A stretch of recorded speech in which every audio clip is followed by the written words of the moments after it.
These are my top picks for the best accessories for your acoustic to electronic conversion kit under 50 bucks. That's coming up.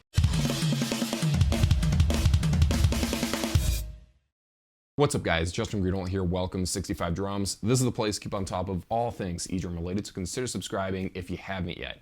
So today I'm going over some budget accessory items you might want to buy for your acoustic to electronic drum conversion kit. For those of you new to electronic drums, what I'm talking about is when you buy an acoustic drum set and then put mesh drum heads on it, some triggers underneath the mesh drum pads, buy some cymbals, buy drum modules, some cables. You can also convert an acoustic drum set by placing these large rubber pads on top of the drum shells that are specially made for that. But the most common way is by using mesh drum heads. For this video, I'm assuming you've already finished your conversion project and you're just looking for little improvements you might want to do to the setup to make it just that much better.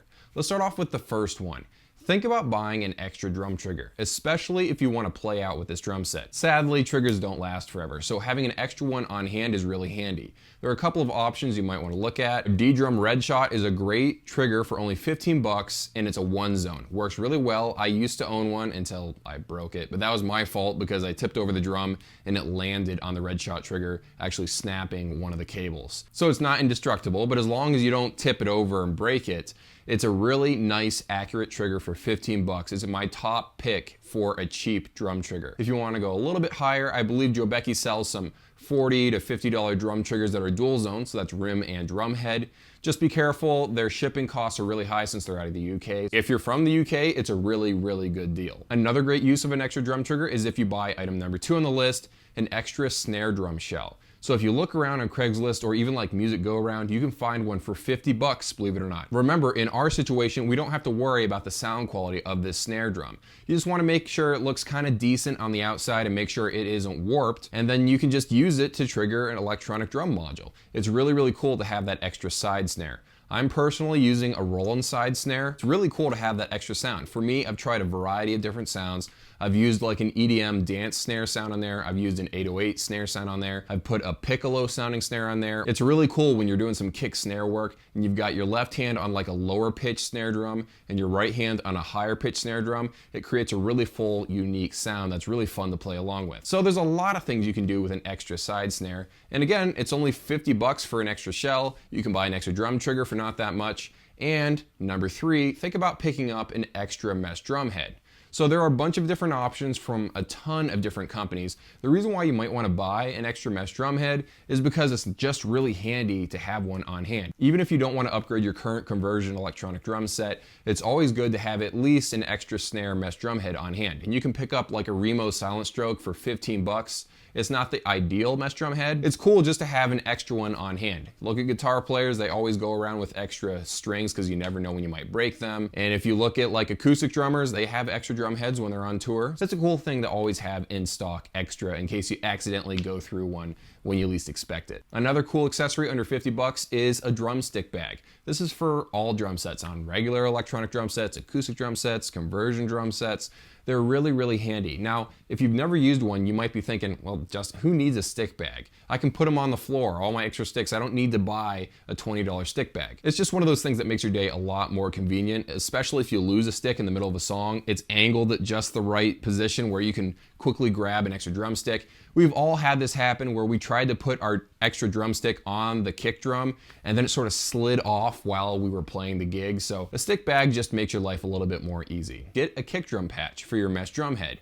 You go through less of these guys if you have a kick drum patch. It's just an extra layer of protection. It makes the whole thing more durable. And there's even electronic kick drum patches from Drumtech where they offer a little bit of dampening as well. So it just makes the triggering a little bit easier too. And as I've said in other videos, don't use felt drum beaters on mesh drum heads unless you're using a kick drum patch. And don't use those beaters that if you turn them sideways, they're like a knife and they can slice right through your mesh drum head, unless you're using a kick drum patch. They're just 5 bucks, just go buy one. Number 5 is a basic pair of studio headphones. So here's the thing. If you're using plastic little earbuds, you're missing out on the power of your drum set. There are 2 main advantages of using studio headphones. Number 1 is the fact that it blocks out a lot of the sound of you hitting the drums. Now make sure you get closed-backed headphones, not open-backed or semi-open-backed, because those leak in the outside sound and everyone else can hear what you're drumming along to. And this completely adds to the experience because I'm always brought out of the moment when I can hear myself hitting these rubber pads. It's really annoying to me. So that's why I love playing with studio headphones. The second reason why studio headphones are great is because dollar for dollar, they give you the best sound for your money. They don't always look as pretty as Beats headphones, but the sound accuracy is better, they're more flat, and they just cost less and they give you better sound than a name brand pair of headphones. Nothing against Beats, there are a lot of people that hate on that brand. I'm just saying, if you want to save money and get a better sound, go with a pair of studio headphones. There are a lot of different options out there from Shure, Sennheiser, Audio-Technica. So the one I recommend for 50 bucks, since that's the price point we're going for right here, are the Audio-Technica ATH M20Xs. So only 50 bucks, and if you're using earbuds for some reason, you'll be blown away by the difference. The next accessory on the list for under 50 bucks is a Simmons Piezo unit. It's a well-built Piezo for only 20 bucks. It's got double-sided sticky foam on the Piezo unit, so you can actually stick it to whatever surface you want to trigger, and you can actually pull it off and stick it back on. It's really, really durable like that. Also, it goes to a female 1/4 inch out, so you don't have to do any soldering or anything. It's an all-in-one solution. You can use this for practically anything. You can take an acoustic cowbell, put some sound dampening materials inside of it, stick this on the inside, and now you have an e-cowbell. Or something like resurrecting an old cymbal that's broken and can't be fixed. You can easily breathe new life into these cymbals by simply sticking one of these Simmons Piezos onto the bottom of the cymbal where you can't see it. You can either glue it on there or just hold it in place by a ton of duct tape or whatever it is you want to do. Now you have an extra crash cymbal that's one zone. It does the job. It's not overly fancy or anything, but you've resurrected a dead cymbal. There's plenty of uses for this, and it's definitely worth picking up for 20 bucks if you happen to come across one in a music store. The next accessory under 50 bucks is drumsticks in bulk. If you're one of those guys that just orders a new pair of drumsticks whenever your current pair breaks, that's cool, but you could be saving money if you buy in bulk. So if you buy a 4-pack of Vic Firth drumsticks, it's only like 30 bucks, so you're basically getting a free pair of drumsticks every time you do that.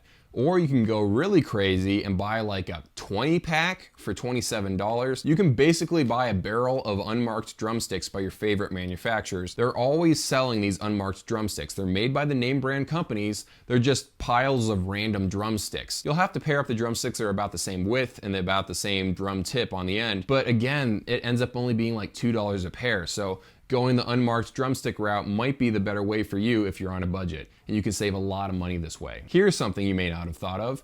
Do you have a drum key? If you're an electronic drummer that recently bought an acoustic drum set to convert it into an electronic drum set, you don't have a drum key yet and you need one. A lot of times the lug closest to you will start to come undone every week, every handful of days, and you'll have to constantly retune that thing. So you'll want a drum key handy. Or the next item on this list, go buy some lug locks. These things hold the lugs in place so they actually don't detune on you, and they're really inexpensive. So think about picking up both of those if you're having this issue. The next accessory under 50 bucks is a snare stand. You can pick them up brand new for like 50 bucks, or you can go buy a used snare stand for 20 bucks. That's what I did at Music Go Around.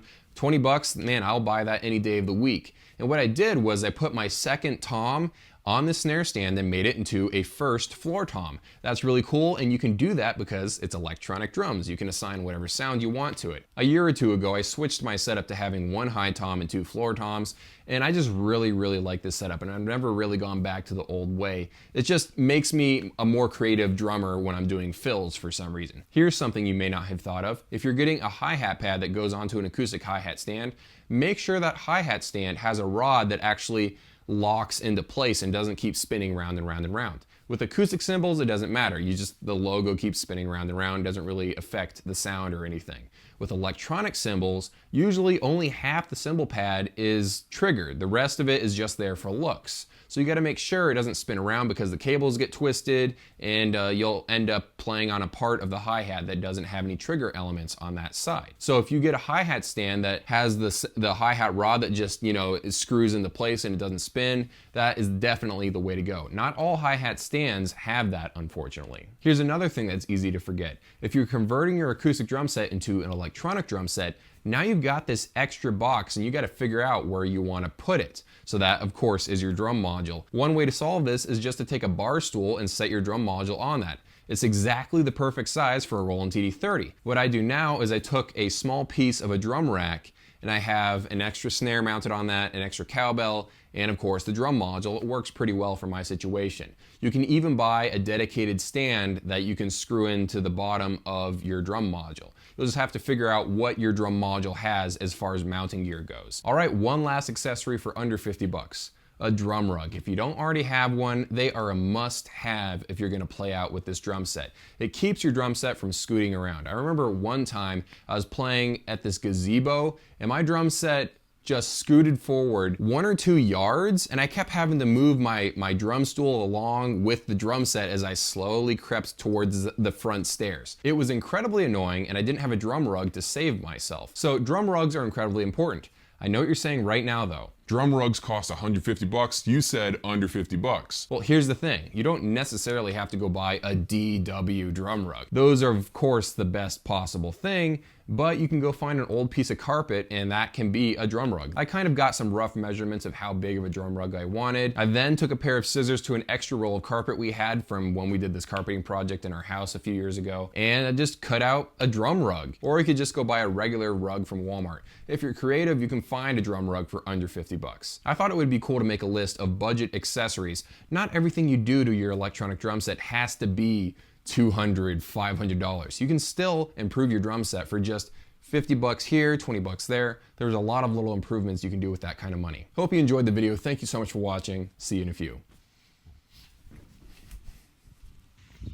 So one more thing before I end the video. If you're hearing a rattling sound underneath any of your acoustic drums that you converted into electronic drums, it's probably because you haven't put a resonant head underneath any of those drums. So for example, my problem child is my high tom. It was a really big rattling sound every single time I hit that tom because I removed the acoustic resonant tom because it's just too loud, and I just left it open like that so I could easily access the trigger, the cable, and all that good stuff. Where you screw in the lugs, it just sort of like hangs there if you don't have anything screwed in. So what I did was I took a Billy Blast drum head that's a little bit damaged and I used that as my resonant head. So cuts down on all that rattling sound. If you want to pick up like a cheap Remo Silent Stroke or a Pearl muffle head, that will work too.